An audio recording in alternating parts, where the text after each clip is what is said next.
Baik Bapak Ibu dosen, Assalamualaikum warahmatullahi wabarakatuh. Jumpa kembali dengan saya di channel Mimbar Intelek. Nah, kali ini yang akan saya sharing yaitu berkaitan dengan strategi Bapak Ibu dosen cepat naik jabatan dosen ya tahun 2026 sesuai dengan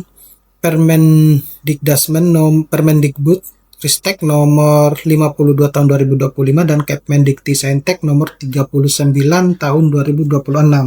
Jadi di sini memang sudah difasilitasi untuk meritokrasi, jadi Bapak Ibu dosen sebenarnya bisa memanfaatkan hal ini ya jika memang merasa mampu untuk melakukan peningkatan jabatan akademik dosen. Nah, tapi sebelum kita membahas ini lebih dalam, saya menginformasikan kepada Bapak Ibu dosen bahwa bagi Bapak Ibu dosen yang ingin mendownload ebook yang bisa digunakan untuk pegangan untuk menulis di jurnal-jurnal Scopus, di jurnal Sinta 1 hingga Sinta 6, menulis buku, di mana prosesnya itu dilakukan dengan Generate AI yang mempercepat Bapak Ibu dosen untuk menghasilkan karya ilmiah. Bapak Ibu dosen bisa mendownloadnya melalui link yang sudah saya sediakan pada deskripsi dari video saya ini.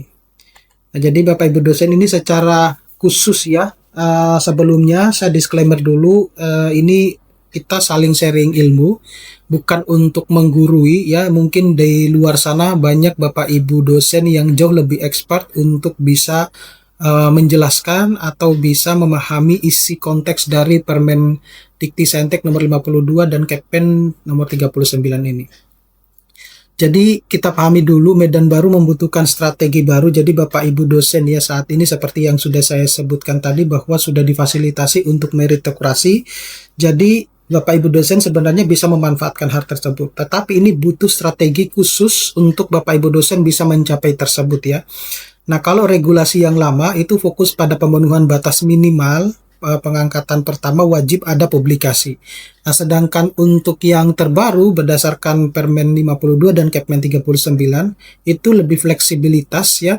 Fleksibilitasnya tinggi dan jalurnya itu lebih cepat karena ada fasilitas untuk loncat jabatan 2 tingkat sekaligus, dan untuk jabatan akademik pertama asisten ahli ataupun lektor itu bisa didapatkan tanpa harus melakukan publikasi itu ya. Sebenarnya dari lama itu kalau misalnya ini sudah diterapkan itu bisa ya, karena semuanya itu sudah terpenuhi di ijazah gitu. Tapi kan sayangnya waktu itu kalau yang POPAK 2019 itu tetap kita harus tetap harus kita mengisi bidang tridharma ya, meskipun sebenarnya secara itu sudah terpenuhi di ijazah gitu. Nah, sekarang di aturan baru itu untuk angka kredit pertama untuk jabatan akademik pertama itu baik ke asisten ahli maupun lektor itu tidak lagi membutuhkan publikasi, sehingga ini jauh lebih cepat, lebih mudah ya buat Bapak Ibu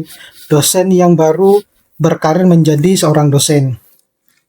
Nah, selanjutnya itu adalah 5 pilar untuk akselerasi ke guru besar. Jadi Bapak Ibu dosen itu harus merancang strategi, baik itu melalui jalur yang hanya naiknya satu step atau 2 tingkat sekaligus. Jadi ada peta jalan promosi di mana navigasi waktu dan jalur loncat jabatan. Kemudian ada kalkulasi angka kredit dengan memaksimalkan angka kredit konversi dan prestasi tiap tahun. Kemudian kepakaran ya, jadi membangun spesialisasi sejak dini Bapak Ibu dosen ya. Kalau misalnya masih S2 itu sudah harus dipikirkan mau spesialisasinya itu di bidang apa. Kemudian keempat itu strategi publikasi khusus, jadi menembus syarat jurnal Scopus atau Sinta dengan presisi. Dan jejaring ekosistem ya, jadi kolaborasi lintas batas dan rekognisi global. Nah, ini mengupas kelima pilar ini menjadi langkah praktis ya yang siap untuk Bapak Ibu dosen eksekusi. Nah, ini peta jalannya kalau di waktu transisi. Jadi pertama itu dari asisten ahli ke lektor itu minimal 2 tahun. Kemudian lektor ke lektor kepala juga minimal 2 tahun. Lektor kepala ke guru besar juga minimal 2 tahun. Jadi sebenarnya setiap pengajuan jabatan akademik dosen itu minimal 2 tahun. Nah, kayak seperti kenapa 2 tahun? Karena Bapak Ibu dosen harus memenuhi dulu pelaporan LKD BKD-nya selama 4 semester tersebut. Nah, kemudian dari jabatan akademik dari semasa menjadi dosen pertama itu harus memiliki minimal 10 tahun pengalaman sebagai dosen ya, kalau Bapak Ibu dosen mau menuju ke guru besar seperti itu. Jadi kunci transisi BKD itu memenuhi syarat mutlak ya, setiap transisi itu adalah 4 semester ya secara berturut-turut. Jadi tidak boleh ada satu semester itu yang bolong. Nah, ini mengaktifkan jalur loncat jabatan. Jadi saat ini itu sudah difasilitasi untuk loncat jabatan, misalnya dari asisten ahli ke lektor kepala atau dari lektor ke guru besar. Cuma Bapak Ibu dosen harus mengetahui syarat-syarat yang dibutuhkan itu seperti apa. Atau Bapak Ibu dosen merasa bahwa kalau loncat jabatan itu terlalu berat, ya mungkin bisa melalui jalur reguler ya, misalnya dari asisten ahli ke lektor, kemudian ke lektor kepala dan guru besar. Nah, ini sangat membantu teman-teman dosen yang produktif ya. Jadi kalau merasa bahwa produktif, banyak dan mampu untuk loncat jabatan, ya udah dimanfaatkan aja yang ini ya. Jadi kesempatan untuk menjadi profesor di usia muda itu lebih terbuka, tapi dengan catatan bahwa pengalaman menjadi dosen minimal 10 tahun itu sudah terpenuhi, maupun juga persyaratan-persyaratan yang lain. Ini formula untuk memaksimalkan angka kredit tahunan. Jadi pertama SKP itu Bapak Ibu dosen itu harus bidik ya, mana yang 100%, mana yang 50% ya. Jadi kalau saya itu lebih memilihnya yang sangat baik ya, karena untuk mempermudah kenaikan jabatan pada periode-periode berikutnya. Kemudian proporsi penelitian juga harus dipatuhi. Untuk yang lektor itu berapa ya, kemudian yang lektor kepala maupun yang guru besar ya. Kemudian tidak boleh menjadi penulis tunggal ya untuk syarat kenaikan jabatan akademik dosen, di mana misalnya Bapak Ibu dosen punya satu paper, misalnya publikasi di jurnal Q1 ya, impact faktornya tinggi, tapi itu sebagai penulis tunggal, maka kemudian mau dijadikan sebagai syarat khusus untuk misalnya ke guru besar atau ke lektor kepala, maka itu tidak bisa digunakan. Semuanya harus tetap jelas-jelas di dalam aturan Kepmen maupun Permen maupun Kepmen itu tertulis bahwa hanya artikel yang kolaborasi yang akan dijadikan sebagai syarat khusus untuk menuju ke lektor kepala ataupun ke guru besar. Jadi sekali lagi, penulis tunggal itu tidak bisa dijadikan sebagai syarat khusus, hanya bisa untuk menambah kum, yaitu nilainya 100% dari Bapak Ibu dosen dapatkan. Nah, selanjutnya itu adalah diagnosis proporsi penelitian. Jadi ini yang sudah saya sebutkan tadi ya, lektor itu 35, lektor kepala 40, dan guru besar itu adalah 45 ya. Kemudian batas maksimal angka kredit kumulatif per tahun, jadi maksimal itu 80 angka kredit per tahun ya, kalau dikonversinya 25 per tahun. Untuk lektor kepala maksimal 120, kemudian angka kredit konversinya 37,5. Kemudian kalau guru besar itu fokus pada kualitas SGR Scopus tinggi ya, untuk angka kredit tertinggi. Jadi semakin tinggi jabatannya, energi Bapak Ibu dosen itu harus semakin bergeser ke arah penelitian progresif ya. Jadi rencanakan kapasitas kerja Bapak Ibu dosen. Kemudian menanam akar kepakaran sejak dini. Jadi kalau misalnya akarnya itu sistem dari asisten ahli ya, jadi kita mengeksplorasi dasar-dasar penelitian kita itu, peminatan kita itu di mana.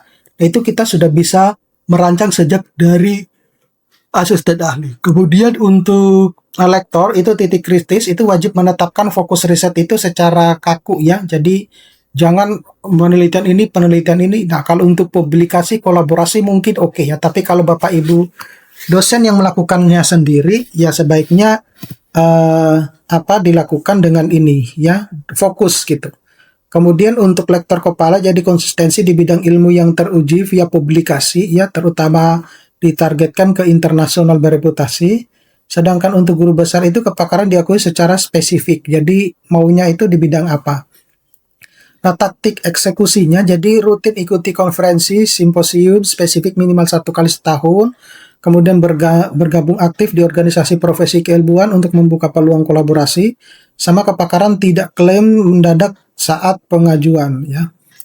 Nah, anatomi presisi syarat khusus publikasi, jadi kuartil jurnal ya, saat ini itu mensyaratkan sesuai dengan kuartilnya, jadi tidak seperti pada tahun-tahun sebelumnya yang penting Scopus gitu ya. Kalau sekarang tidak bisa, itu harus sudah sesuai dengan kuartil jurnalnya Q berapa gitu ya. Jadi kalau untuk ke guru besar eh, nilai SJR-nya 0,25 ya. Kalau yang satunya 0,20 gitu. Jadi peringatan kritisnya itu adalah indeksi dinilai saat asesmen ya. Jadi jurnal tidak hanya dinilai statusnya saat publikasi, tetapi harus bertahan saat dinilai. Jadi jika nilai SJR 2024 sudah cukup, jangan tunggu skor 2025 yang belum pasti ya. Jadi secara segera ajukan, jangan sampai jurnal keburu discontinue gitu.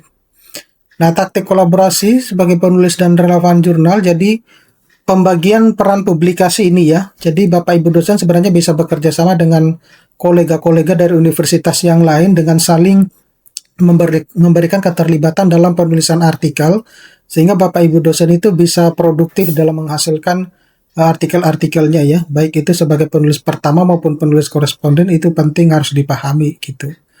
Nah, perangkap relevansinya, jadi jurnal wajib spesifik dengan kepakaran, contohnya misalnya kepakaran akuntansi, wajib jurnal akuntansi, bukan jurnal ekonomi konvensional gitu. Jadi hindari jurnal-jurnal multidisiplin untuk pemenuhan syarat khusus ya, jadi harus spesifik. Nah, tipnya itu adalah dua dosen bermitra ya pada satu artikel untuk syarat ke guru besar ya. Dosen A sebagai penulis pertama, dosen B sebagai penulis korespondens, yaitu keduanya valid ya. Tapi ini hanya bisa dipakai untuk syarat khusus yang kedua. Kalau syarat khusus yang pertama itu tetap harus penulis pertama sekaligus penulis korespondens ya. Kemudian navigasi biaya ya, artikel processing charge atau akses dokumen sebenarnya Bapak Ibu dosen bisa melihat ya bahwa jurnal-jurnal internasional yang penerbit-penerbit ternama itu rata-rata semuanya gratis gitu. Tinggal Bapak Ibu dosen apakah itu tertulis hybrid atau non hybrid gitu. Jadi jangan terpaku bahwa semua jurnal itu berbayar. Ya banyak sebenarnya jurnal-jurnal yang masih gratis yang Bapak Ibu dosen bisa bisa manfaatkan. Nah, sejauh ini saya itu belum pernah menerbitkan artikel-artikel saya itu dengan proses berbayar gitu. Semuanya gratis ya. Nah, kemudian untuk segitiga emas jejaring dan rekognisi, jadi ada kolaborasi riset di lintas institusi, jadi memperluas dampak portofolio riset dan berbagai beban riset, kemudian rekam jejak ya, itu tervalidasi. Kemudian ada proses review jurnal internasional, di mana terima undangan review ya, Bapak Ibu dosen bisa menerima undangan-undangan reviewnya. Kemudian itu ada penguji eksternal ya, disertasi ini bisa dipakai untuk syarat tambahan menuju ke guru besar. Kemudian ekosistem akselerasinya, jadi fokus pada kepakaran yang tajam, kemudian melahirkan publikasi yang berkualitas, menarik undangan review atau kolaborasi, serta menghasilkan poin angka kredit kumulatif yang secara maksimal, dan mempercepat peta jalan promosinya ya, itu yang harus dilakukan. Nah, ini action plan-nya, eksekusi per hari ini Bapak Ibu dosen bisa melakukan audit register ya, jadi cek riwayat BKD Bapak Ibu dosen hari ini, pastikan tidak ada satupun semester berstatus belum memenuhi. Kemudian cicil dokumen unggah surat tugas dan artikel publikasi di semester ini ya sekarang, jangan menunggu deadline pelaporan.